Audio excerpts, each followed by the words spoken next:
Marcos, você? Não, João.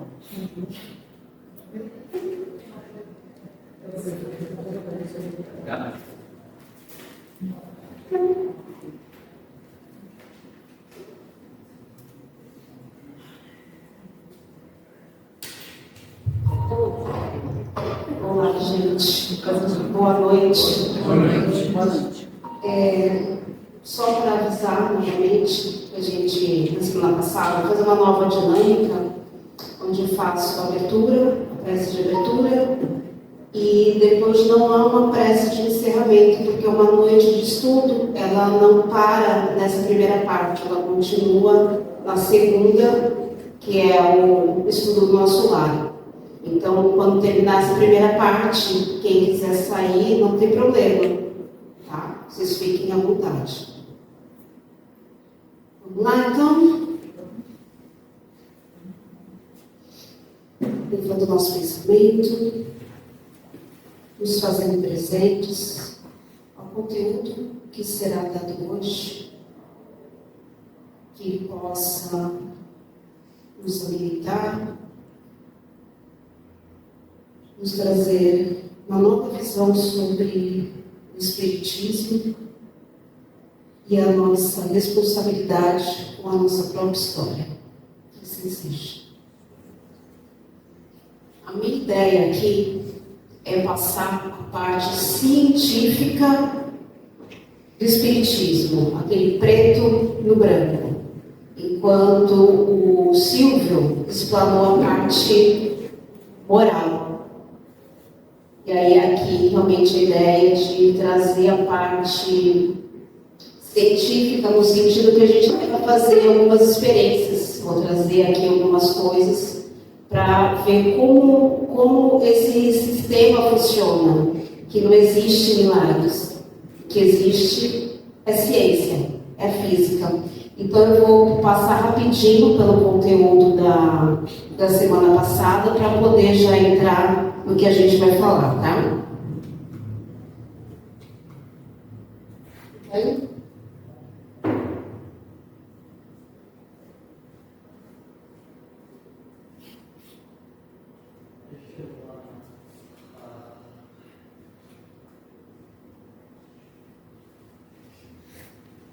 Tudo começou com a construção do planeta Terra.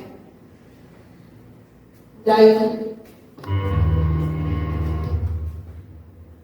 como era a Terra antes da formação, pegando fogo, depois do congelamento, e o que ela é hoje. Os primeiros seres humanos, hominídeos, que surgiram há mais de 7 milhões de anos atrás, e a evolução desse hominídeo até os tempos atuais, Neandertal e agora o Homo sapiens. Você vê que foi mudando o crânio, né, a carcaça. Por quê? A gente precisava estar desenvolvido fisicamente para poder aumentar a nossa caixa craniana, para aumentar o nosso cérebro e assim receber os novos moradores do planeta, os capelinos. Essa é a capacidade do início, essa é a nossa capacidade hoje, do nosso cérebro. Aqui também mostra a evolução e chegarmos aqui, ao presente. Aqui mostra melhor. Só voltando a explicar, nós não descendemos do macaco. Nós somos da mesma classe deles. E conseguimos nos desenvolver. Eles não, eles continuam do mesmo jeitinho. Eles têm um lóbulo frontal pequeno, o nosso aumentou para poder receber tudo isso. O nosso conhecimento do dia a dia passa pelo frontal, depois é armazenado no subconsciente, depois vai para o inconsciente. Capela. E aqui estão os gigantes que falam na Bíblia, que na verdade não são gigantes. O povo na época era muito pequeno, tinha 1,10 m, 1,20 m, e o povo que veio de Capela, esse momento é quando o homem ainda estava em desenvolvimento físico. E aí quando eles chegaram aqui com 2,10 m, 2,20 m, 2,70 m, eram considerados gigantes. E dependendo da região, eram chamados de Néfilis ou... como é que era o nome? Anunnakis, que é o vindo dos céus. Aqui está o que eles chamam de Anunnakis, gigante, vindo dos céus. Aqui, nessa região aqui do Sinai, é onde foi feitos os 10 mandamentos, onde Moisés recebeu os 10 mandamentos. Aqui é o faraó egípcio, foi o primeiro que tentou trazer o monoteísmo, mas ele não conseguiu, por conta dos próprios sacerdotes que o sufocaram, e ele acabou sendo esquecido no Egito. Ninguém pode falar o nome dele sem se sentir ofendido, porque para eles eram politeístas. Mesmo hoje, sendo a religião muçulmana que prevalece, eles ainda têm essa visão de não aceitar Akhenaton como um faraó, uma pessoa não grata. E aí a gente parou aqui, materialismo versus espiritualismo. Teve grande influência da Grécia, o materialismo, que nasceu aqui. Tudo que está vermelho pertence à Grécia. O que eles entendiam? Que tudo vem da matéria, tudo. Nosso pensamento, nossa alegria, nossa tristeza, a felicidade estava amarrada ao ter e não ao ser. Então você só sentiria a felicidade se você tivesse aquela felicidade a qualquer preço. Se tivesse que matar, se tivesse que violentar, isso era o que importava para poder conseguir aquilo que era desejado, que era almejado, diferente do que a gente é agora, né? Ou não? Quem trouxe o materialismo ou o atomismo, Leucipo, ele foi estudando e percebeu que se você for desmontando, imagina uma cadeira, um pedaço de papel, se você for cortando, ele vai chegar no que ele chamou de átomo. Aqui a etimologia da filosofia, que é o amor ao saber. Isso aqui, ó. Você tem uma pedra, você vai quebrando, vira areia, até se tornar algo invisível, o átomo. Nós somos feitos de átomo. 70% do nosso corpo é água. Então, molécula de água é o quê? É a soma do oxigênio e o hidrogênio, certo? Então, 70% da gente é isso. Então, nós somos conglomerado de átomos.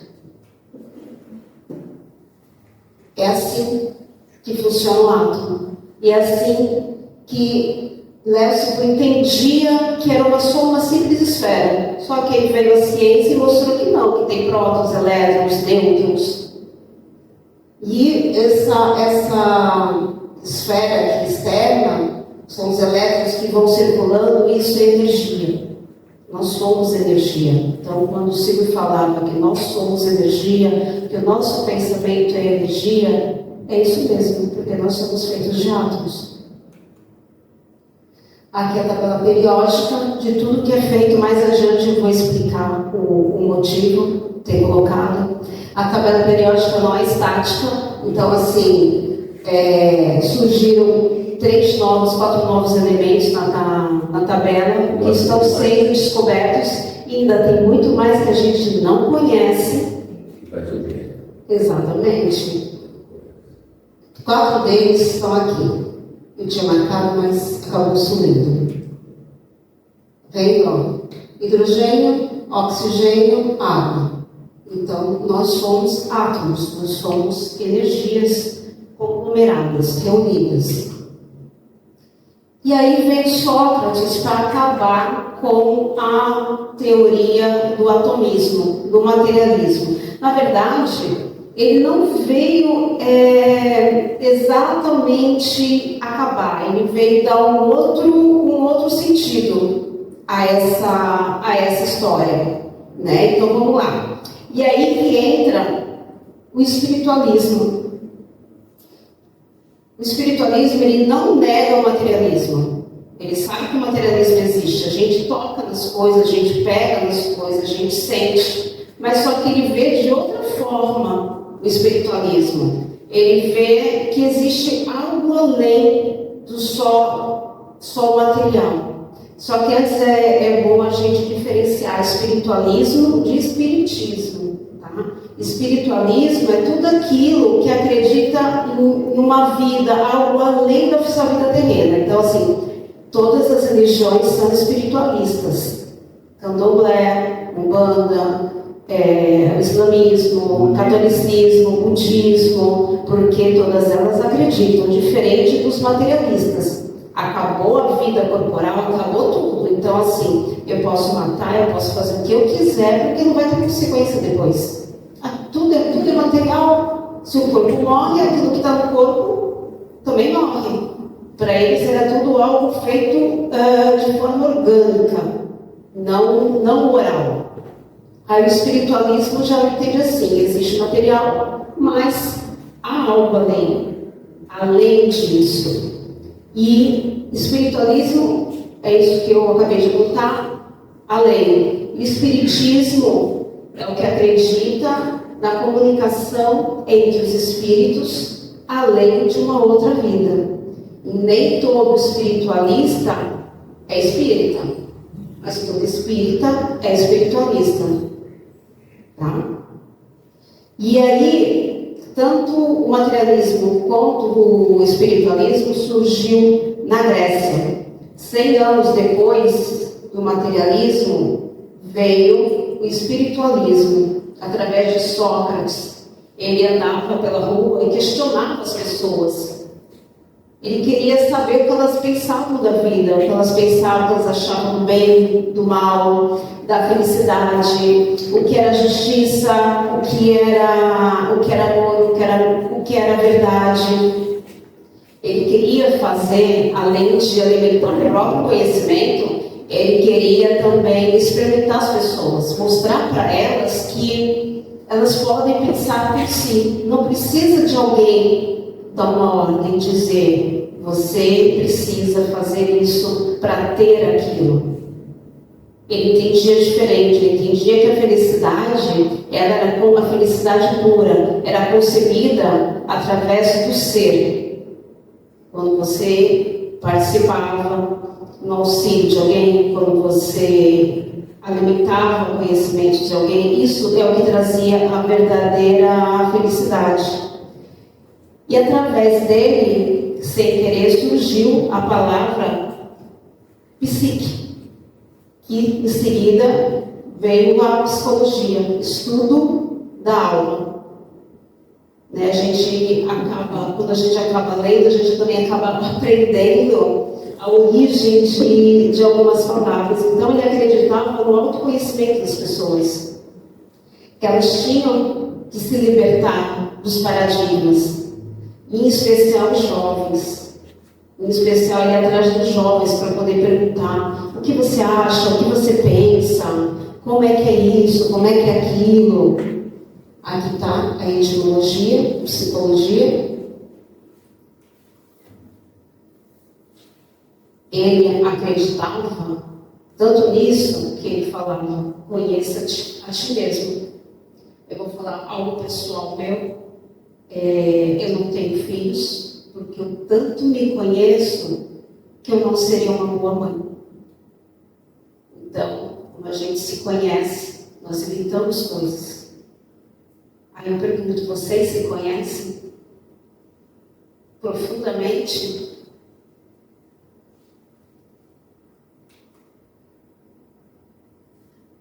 E Sócrates fazia isso, juntava as pessoas e conversava.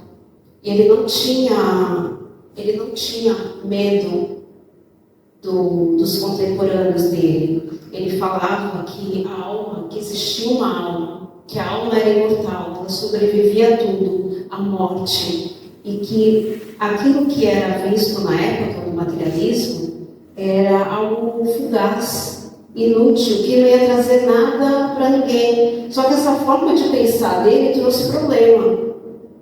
Os contemporâneos começaram a se incomodar porque ele estava fazendo a população pensar.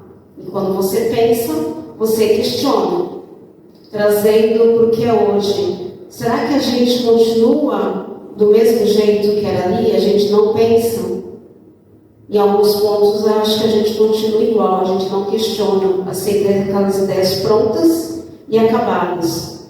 Está aí a política para servir de exemplo. Está aí algumas religiões para servir de exemplo. Está aí a internet para servir de exemplo. Colocam uma notícia, ninguém averigua nada e já tem aquilo como verdade. A gente continua agindo da mesma forma de séculos e séculos atrás. Então, como ele começou a incomodar, ele foi preso e sentenciado à morte por envenenamento. E ele tinha a opção de não morrer. Eles falaram assim: olha, então você confessa que o que você está fazendo é errado, você está assediando, ludibriando os jovens, você está contra a sua religião, porque na época eles eram politeístas, e que isso é errado. Aí ele falou: para mim confessar algo que eu não concordo é o mesmo que tomar o veneno. E aí ele ingeriu o veneno e faleceu. Só que ele deixou um aluno para seguir com o conteúdo dele, que foi Platão. Platão, não sei se alguém já ouviu falar do mundo das ideias. Platão tinha uma ideia que existe um outro mundo melhor que esse, onde não há dor, não há guerra, não há ganância, há paz, não há doença. E era um local de perfeição. As ideias são imaculadas. Que na verdade é um mundo espiritual. Só que ele não existia esse termo, mundo espiritual. Então ele colocou como sendo o mundo das ideias. Não é o mundo dos sentidos, dos 5 sentidos, que limita a nossa visão. A gente só acredita naquilo que vê, toca e sente. Alguém vê oxigênio? Não é? Alguém vê o vento? Então, ele acreditava que existe algo além, esse mundo das ideias, esse mundo de perfeição. E ele foi, posso dizer que ele, Platão, foi um dos precursores do espiritualismo, por conta dessa forma de visão deles. E dentro do espiritualismo, há 2 divisões. O mundo das ideias. E aí, há 2 divisões, o dogmático e o racional. O dogmático é aquela ideia pronta e acabada. Isso é muito, você vê muito na Igreja Católica. Aquela farda toda do padre, todo aquele ritual para um casamento, para receber a hóstia, são dogmas que você não pode questionar, você precisa aceitar e fazer. Se for perguntar para alguém católico por que faz isso, não vai saber dizer. Não tem resposta. Não, porque o padre faz. Porque se não fizer isso, eu não estou sendo católico, eu estou negando a Deus. São as crenças limitantes. Então, nada é questionado. Nada. Você precisa sempre seguir aquele rito. E não é só o catolicismo. Tem também as religiões afro, No caso, a religião afro, que é o candomblé, também tem os seus rituais, tem os sacrifícios, como a Umbanda também tem seus rituais e seus sacrifícios. O que não acontece com o espiritualismo racional. E só um ponto, no dogmático, todos precisam seguir fielmente aquilo que é dito, porque senão Deus castiga. O Deus, ele é severo, ele não aceita que você saia, que você pense fora da caixinha. É aquele Deus ainda apontado por Moisés.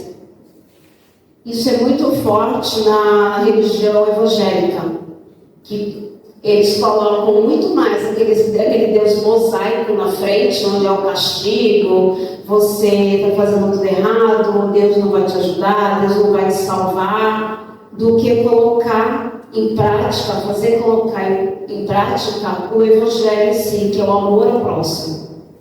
É sempre a religião do medo. Todas, que aí você mantém todo mundo assim, todo mundo juntinho, né? Que nem ovelhinha.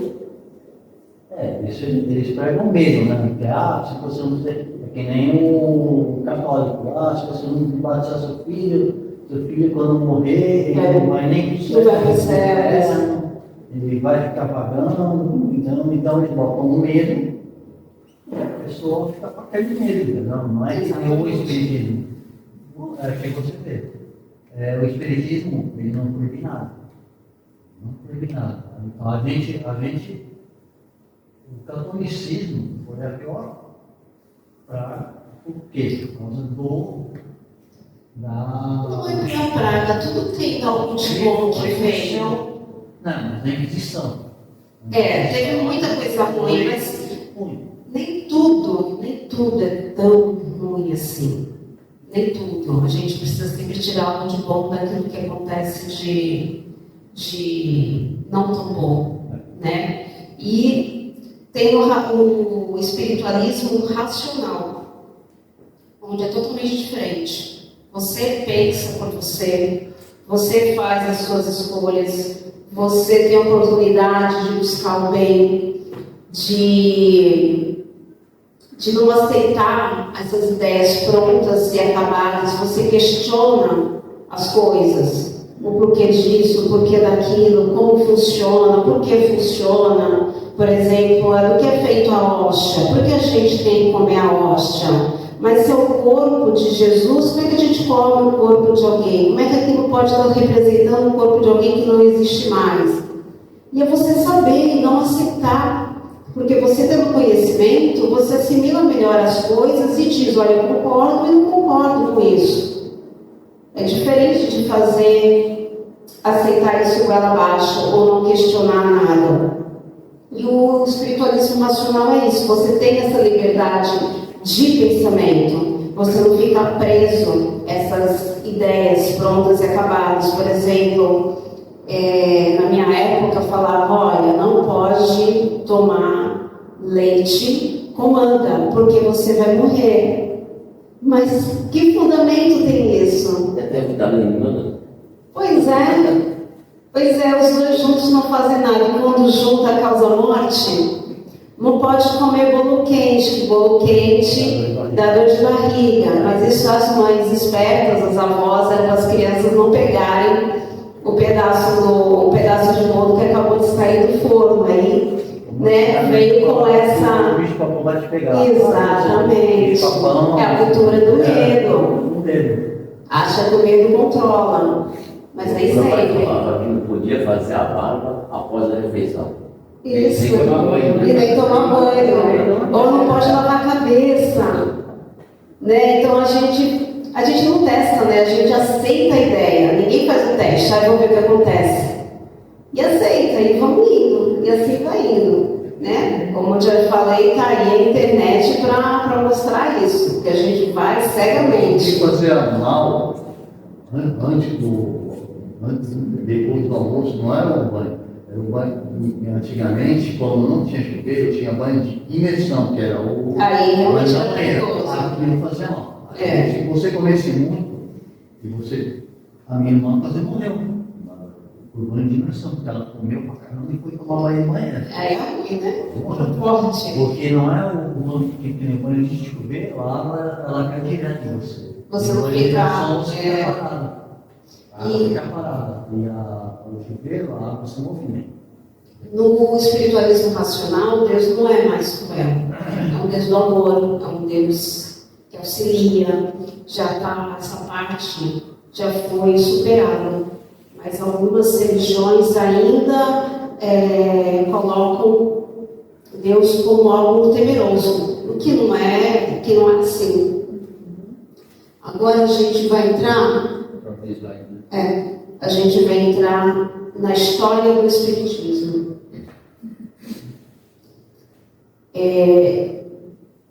Dentro do que Platão e Sócrates falaram, se encaixam muito bem, porque eles não tinham esse conhecimento, não tinham as palavras. Então, se eles retornassem a 1848, eles iam começar a entender e dar sentido à forma que eles pensavam. Os fenômenos espíritas ou espirituais, eles começaram no século XIX ou já há muito tempo atrás? Há muito tempo atrás. Na época, antes mesmo dos 10 mandamentos, eles já aconteciam. Tem passagens na Bíblia que confirmam isso. Está aqui, Isaías, capítulo 8, versículo 19. Consultai os espíritos familiares. Samuel, capítulo 28, versículo de 6 a 25. Procure uma mulher que invoque espíritos para que eu a consulte. Em Atos, capítulo 16, versículo 16 a 18. Apareceu uma jovem que tinha espírito de adivinhação. E as próprias tábuas foi um evento espiritual, né? A escrita direta, onde pega o fluido, que é a energia, e mais o fluido do médium, no caso Moisés, que consegue esculpir na pedra o conteúdo. Então, desde que surgiu o homem, existem os fenômenos espirituais, a mediunidade. Mas como todo mundo gosta de uma data, foi considerado como início do Espiritismo 1848, com a chegada aos Estados Unidos dessa família, a família Fox. Eles são canadenses, é uma família grande, mas acho que eles tiveram 13 filhos, o casal, acho que teve 13 filhos. Os caçulas, os mais novos, era a Kate e a Meg, né, Margaret ou Meg. E aqui a Leia, era uma professora já mais velha que as meninas. Aqui está a imagem já de adultos. Eles chegaram e foram morar numa cidade chamada Hainesville. Isso aí, eu não sei nada de inglês, já perceberam, né? Na região de Nova York. Isso.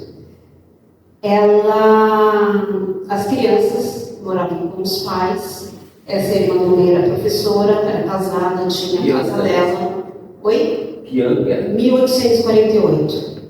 Eles foram para essa casa e alguns dias depois da chegada começaram a ouvir barulhos. Rangeiro de tábua, parecia uma pessoa arranhando a parede. E eles não se importaram, porque a casa é velha, vai para cá, vai para lá, faz barulho. Só que isso tomou uma certa proporção e passou a incomodar. Aí todos os familiares foram buscar para ver onde estava acontecendo, o que estava causando esse barulho. Não acharam nada. O tempo foi passando e isso começou a ser mais persistente. Não tinha o horário certo, acontecia todo dia. Todo dia. Aí, um belo momento, a caçula, a Kate, começou a brincar com o barulho.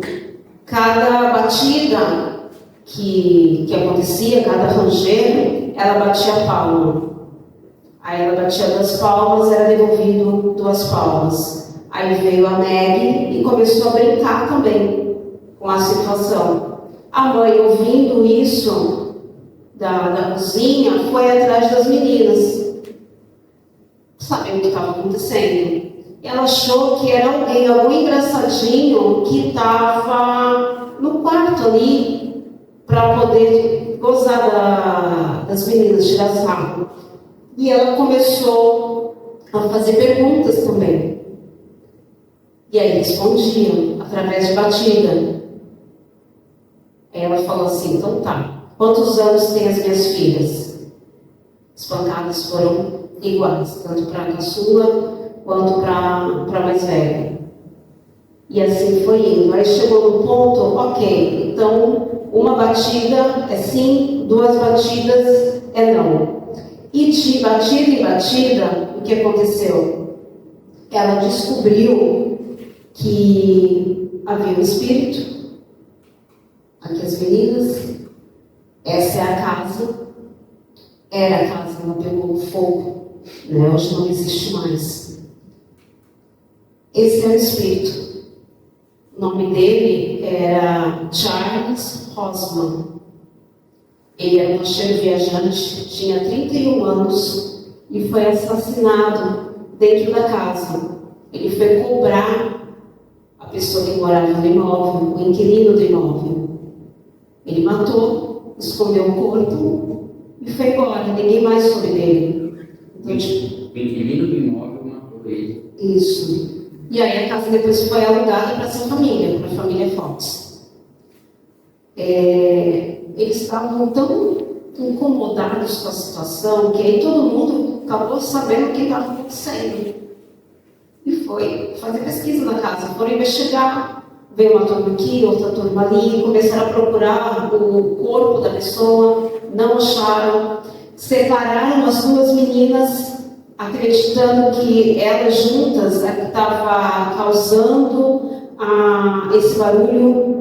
Separaram, a Kate ficou com a irmã, professora, a Mary foi para a casa do irmão, só que não adiantou nada. As meninas continuaram ouvindo os espíritos, não mais o Charles falecido, que elas acabaram ajudando, mas outros. Em resumo, o corpo foi achado entre 40 e 50 anos depois, na parede da casa, no porão. Muito tempo depois, ninguém imaginou que fosse na parede do porão. As meninas cresceram. A notícia está aí. Na busca do corpo. Aqui, ó. Charles Rosman. Depois de 40 anos acharam. A casa, ela... Oi. Suzana, eu não ouvi ou não entendi. Como é que descobriram que mataram o moço? Através das pancadas, Ah, das batidas, conforme mas quem contou para a família?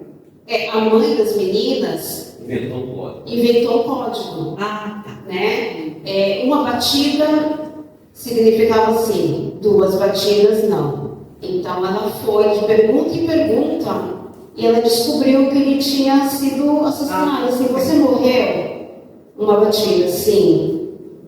Quem te matou? Está aqui? 2 batidas? Não. E assim foi, de pergunta em pergunta. Aí acabou descobrindo. E virou notícia. Todo mundo queria saber do que se tratava. E foi, tá aí matéria de jornal. Quando a Kate foi morar com a irmã, professora, a irmã, professora, também passou a ouvir os espíritos. Então a família toda era uma família de médiuns, sem perceberem que era uma família de médiuns. E nessas comunicações, a irmã mais velha, a professora, ela falou assim, uma das comunicações, que isso era só o começo, que viria muito mais adiante. Junto com isso, estava já acontecendo na Europa, aqui era onde estava a casa, onde a casa foi levada, mas ela pegou fogo e não sobrou nada. O que tem lá nesse local é uma réplica. Aqui também. Junto com essa história da família Fox, já na Europa estava acontecendo o fenômeno das mesas girantes. Só que ninguém levava a sério, né? Porque isso só acontecia em um momento de festa, num bar, num restaurante, numa casa de chá. Ninguém levava muito a sério.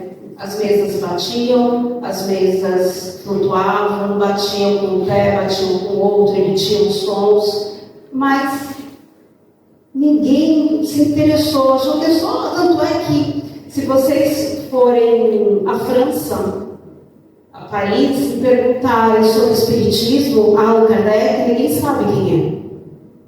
Porque lá ninguém levou isso a sério. Era só uma brincadeira daquele momento, uma brincadeira do copo. Uma brincadeira do copo, que ninguém leva a sério. Isso. E lá, ninguém se interessou, achou que isso era só uma brincadeira, um modismo passageiro. Só que teve uma turminha que estudava assim, vamos ver o que isso vai dar. Um deles é esse rapaz aqui, Auguste Fortier. Ele é um dos estudiosos, ele é um magnetizador, ele tinha um interesse por isso. Energia, né, como magnético, lembra lá atrás, os átomos, a ciência estava evoluindo muito rápido, estava assim, muito adiantada.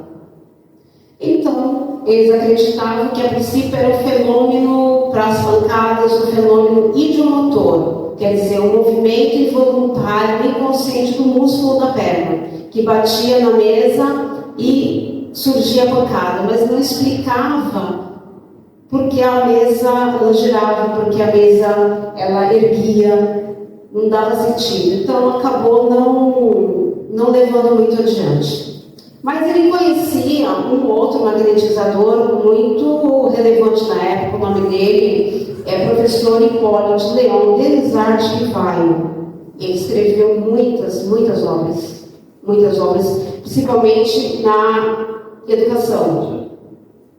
Não sei.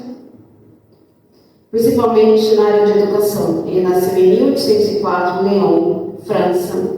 Ele foi aluno de Pestalozzi. Então, assim, você aprende observando, você aprende mexendo, vendo como funciona, como os filósofos lá atrás, que descobriram o átomo através da observação. Então, como ele era muito inteligente, ele chegou até a lecionar para os colegas de classe. Ele sabia alemão, inglês, italiano, holandês, francês, dominava química, física, anatomia, astronomia e aritmética.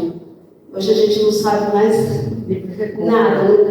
Nem fazer conta. Nem fazer conta, né? Tá aí o celular para deixar o nosso cérebro bem preguiçoso. E ele foi convidado para assistir uma dessas brincadeiras, mas não em salão de festa, mas na casa, uma casa fechada, com uma senhora que eu sempre é o nome, porque eu sei francês, Parmesan, é isso? Oi? O nome da senhora em francês. Parmesan. Isso, Parmesan. E ele saiu de lá não convencido, porque ele era cético. Ele era muito adepto do materialismo e ele não acreditou. Ele só saiu lá pensativo e falou, até no filme, quem viu o filme vai saber, todo efeito inteligente deve ter uma causa inteligente. E ele começou a pesquisar esse conteúdo. Sabe aquela coisa quando você dá o brinquedo para uma criança e aí quer desmontar o brinquedo inteiro? Foi a mesma coisa que ele fez. Ele assistiu o lápis apoiado no cesto, as mesas que emitiam sons, a psicofonia, as mesas que não se movimentavam. Ele participava de todas as reuniões. E numa delas veio uma mensagem escrita para ele de um espírito familiar, dizendo que ele foi um druida que viveu no século IV depois de Cristo, o sacerdote Allan Kardec, era o nome dele como sacerdote, que é o nosso Hipólito de Leão Delisard Rivaio. Foi assim que ele se encantou pelo que ele dominou o espiritismo. E ele percebeu, né, nas pesquisas dele, que os espíritos não tinham todo o conhecimento. Às vezes a gente acha que o espírito sabe tudo. Não sabe. É de acordo com o grau de moralidade. Aqueles mais evoluídos vão mais longe no conteúdo. Aqueles não tão evoluídos, eles se limitam àquele ponto. Eles não vão falar daquilo que eles não conhecem. E aí, ele pensou em desistir, mas foi tirar essa ideia dele. E em 1857, com o pseudônimo de Allan Kardec, ele lança o Livro dos Espíritos. Pestalozzi. E aqui o castelo onde ele estudou ainda existe, tá? Na Suíça. Essa é a senhora. Isso. Onde ele tomou o primeiro conhecimento sobre a mesa. Aqui provavelmente é a região onde ele nasceu, dos celtas. E aqui está o Livro dos Espíritos. O Livro dos Espíritos ele foi dividido em 4 capítulos: causas primárias, mundo espiritual, leis morais, esperanças e consolações. Então é mais ou menos isso. É como se fosse um resumo, uma ideia do contido nos outros livros. Se reparar, no capítulo 1, causas primárias, você tem o correspondente no último livro da Gênesis. No capítulo 2, o mundo espiritual, o correspondente é o livro dos médiuns. Nas leis morais, o correspondente é o Evangelho segundo o Espiritismo. Por isso que muitos falam que Espiritismo é religião. Espiritismo não é religião. É uma doutrina científico-filosófica de consequências morais. E o último, Esperanças e Consolações, tem o correspondente no livro Céu e Inferno. Eu fiquei muito encantada com essa divisão, né? Tudo certinho. Você quer ter uma ideia do Livro dos Médiuns? Então lê o capítulo 2 e aí depois vai ler o Livro dos Médiuns e vai ver que tudo vai se encaixar perfeitamente. Então, esse é o Pentateuco Espírita, onde você tem o primeiro livro, como eu falei, como se fosse uma introdução, um resumo do que tem os demais. O segundo livro, o Livro dos Médiuns, que é a teoria de todos os gêneros, onde tem as comunicações, onde explica onde é o desenvolvimento mediúnico, que é esse aqui. Meu bebezinho, está tudo marcado já. No terceiro livro, é o Evangelho, que todos conhecem, onde tem as leis, digamos assim, as leis morais.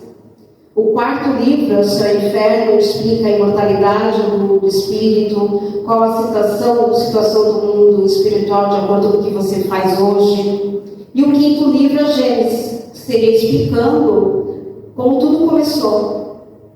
Como os fatos deram, a interdependência do mundo espiritual e do mundo invisível, a não existência de milagres. Aqui é o Livro dos Médiuns,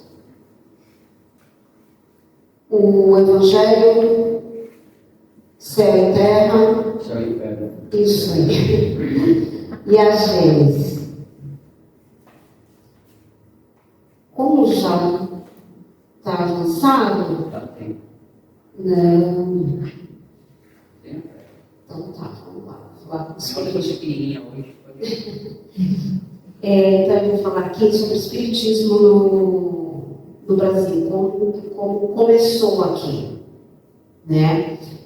como a gente falou lá atrás, o fenômeno sempre existiu. Aqui a gente vê através dos índios, dos xamãs, dos pajés, que aí tem o Deus Sol, o Deus Lua, o Deus Rio, e assim vai. Vieram os negros, trouxeram também a religião deles, a religião africana, que depois eu coloco ela é dividida em nações, que é Queto, Banjo, alguma coisa assim. Então, eles divinizam a força da natureza. Não tinha o livro dos espíritos, né, para poder explicar tudo isso. Aqueles livros que começaram a chegar estavam em francês. Imagina, leitura em francês, uma população que tinha menos de 10 mil pessoas, onde 70%, 80% eram escravos, 30% homens brancos, nem todos eram letrados. Isso não interessava para eles, porque nem porque você era dono de escravo fazendeiro, você sabia ler e escrever. As mulheres não tinham acesso à educação, poucas tinham instrução, então algo muito, muito restrito.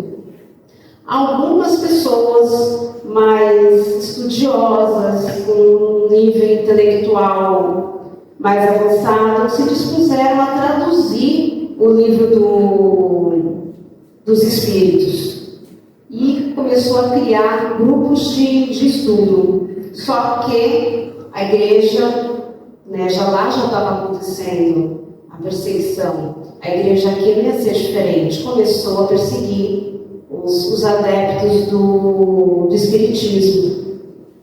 E eles não deram trégua. Não deram trégua. Mesmo com a República, não teve jeito. A perseguição continuou ferozmente. Mas não impediu que as primeiras sociedades no Rio e na Bahia surgissem. E teve uma pessoa que se interessou muito por isso. O nome dele é Adolfo Bezerra de Menezes Cavalcante. Com ele e outros foi fundada a FEB em 1880. Aqui uma coisinha interessante. Edivaldo, ele coloca que o primeiro fenômeno mediúnico, espírita registrado, foi na Bahia. Mas eu não achei nenhum conteúdo que indicasse isso. O que ele falou, eu não achei nada, não achei nenhuma anotação, não achei nada. A única que tem é desse jornal, o Cearense, onde aconteceram as primeiras mesas girantes. Nada além disso. Então, eu não sei dizer se esse apontamento dele é verdadeiro ou não, porque eu não achei, se caso vocês se interessem em pesquisar, eu agradeço. Então, vamos lá. No século XIX, o governo mandava prender, invadir as casas, onde sabia que tinha reunião, de encontro de estudo, mas isso não adiantou. A gente continuava crescendo. Em 1905, o secretário de Saúde atuou a Federação por Prática Ilegal da Medicina, por conta dos trabalhos de fluidoterapia. Eles não entendiam, né? Quando você tem medo de algo, você ataca. Você não procura entender o que está acontecendo, você ataca. Já no século XX começou a dissidência. O espiritismo se dividiu em mais duas vertentes. O racionalismo cristão, que tem uma sede aqui em Santos, na costa, e a Umbanda, que todo mundo acredita que é uma religião que veio da África. Não, ela nasceu em Niterói. Não é de matriz africana. Aqui, ó, Candomblé, ele se divide em nações, Queto, Jeje, Banto. Não há comunicação com o orixá. O orixá é o mesmo que os índios adoravam. É o Deus Céu, o Deus Mar, o Deus Terra, que lá tem um nome. Rio é Oxum, Maré é Iemanjá, Arco-Íris é Oxum Maré, e assim por diante. E o Exu, que todo mundo tem medo, lá é o orixá, é o santo, é o orixá da transformação. Ele vem para tirar a vida, essa é uma das lendas, tá? Ele vem para tirar as pessoas do lugar comum. Acontece uma coisa que muda a sua vida todinha. Você estava muito tranquilo ali, vivendo a sua vidinha, mas de repente algo acontece que você não sabe como lidar com aquilo. Você é de uma família abastada, de repente começa a perder tudo e você precisa se reinventar. Então ele é o orixá que tira a pessoa do lugar, faz tudo ser jogado para o alto, para você ter a oportunidade de rever o que você gosta, do que você não gosta, colocar essas coisas em local diferente, para você ganhar uma nova perspectiva sobre a sua própria vida. E aqui a gente tem medo de Exu, né? Acho que é coisa do mal, que é do diabo, do demônio, não é nada disso, né? E a Umbanda, ela juntou tudo isso. A Umbanda juntou o catolicismo, o espiritismo e o candomblé.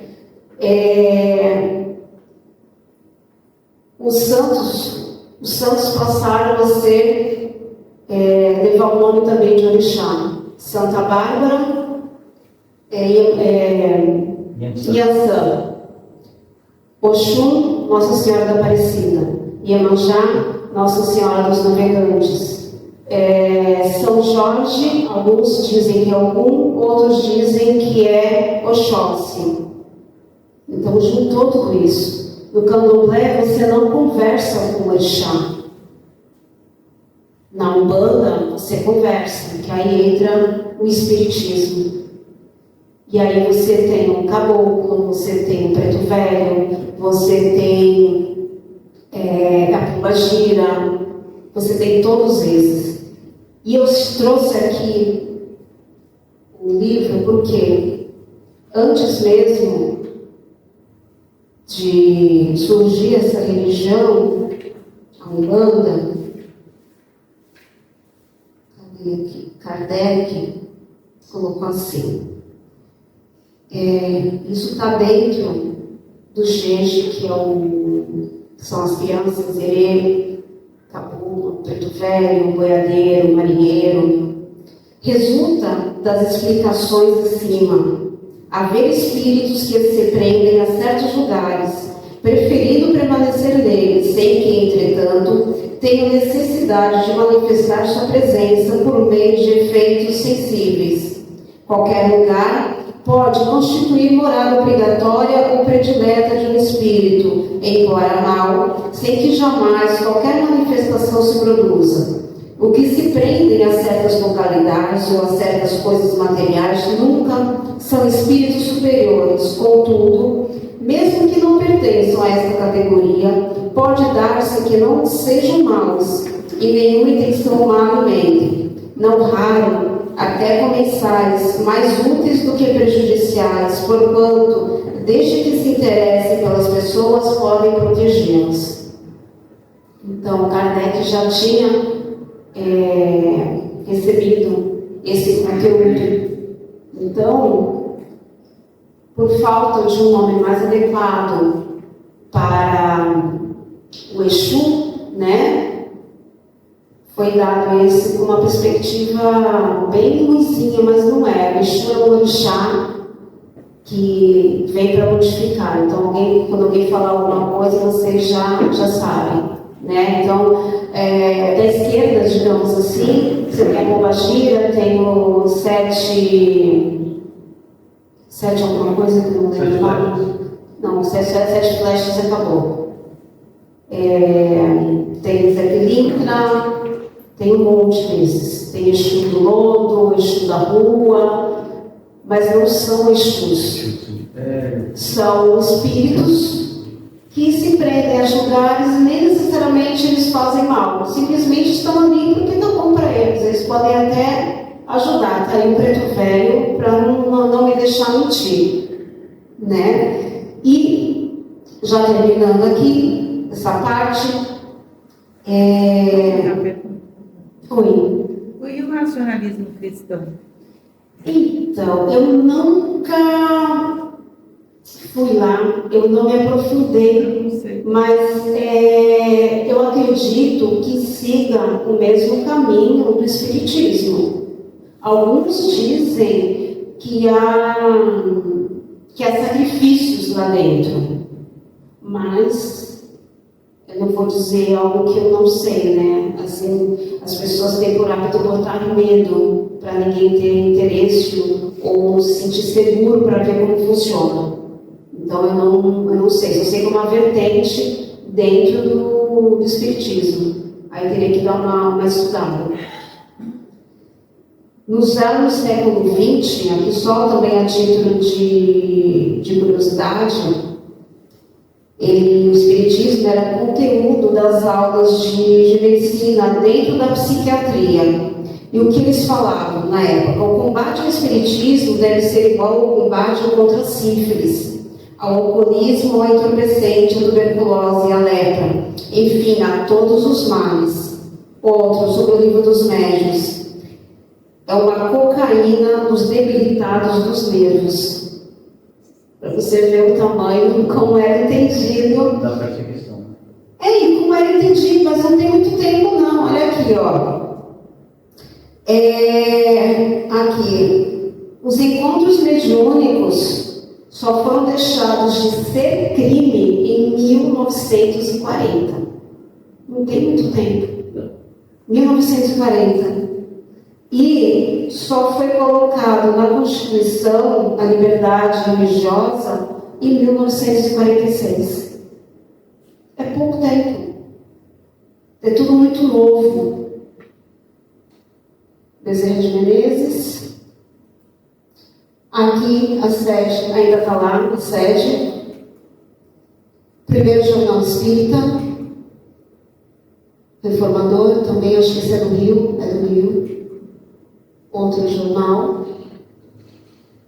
Esse aqui é do Nordeste. Natal. Aqui foi a primeira casa fundada por Bezerra de Menezes. Primeiro grupo espírita. Está lá em pé, bonitinho, continua funcionando. Quem for ao Rio e tiver a oportunidade de passar para conhecer, ou mesmo a febre, eu recomendo. Aqui o secretismo, né, que todo chama de secretismo, mas no caso aqui retrata o candomblé. E aqui a Constituição, informando que agora a gente pode ter liberdade religiosa, mas na prática, às vezes não funciona muito assim, mas entre nós mesmos, né, quando fala da Umbanda, do candomblé, muitos confundem. E no Espiritismo coloca, mas de que vertente você é? Espiritismo. Candomblé, Umbanda. Não mistura. Mas, tanto o Candomblé como a Umbanda puxaram para eles a sua espírita por conta da perseguição. E isso acabou ficando. Por isso que as pessoas perguntam, mas você é espírita? Espírita do quê? Umbanda, Candomblé? Não, eu sou espírita. Aquela pessoa é umbandista e a outra pessoa é candomblessista. Mas acaba todo mundo indo pro mesmo saco. Então, gente, eu sei que ficou um pouquinho longo, né? Mas por hoje é só. Amanhã a gente tem mais. Aí amanhã não, próxima semana. E aí, quem quiser, fique à vontade para. Próxima semana, quinta-feira. É feriado. É feriado. Vai ter. Acho que durante a semana a gente vai ver direitinho. Tá. Bom, obrigada, gente.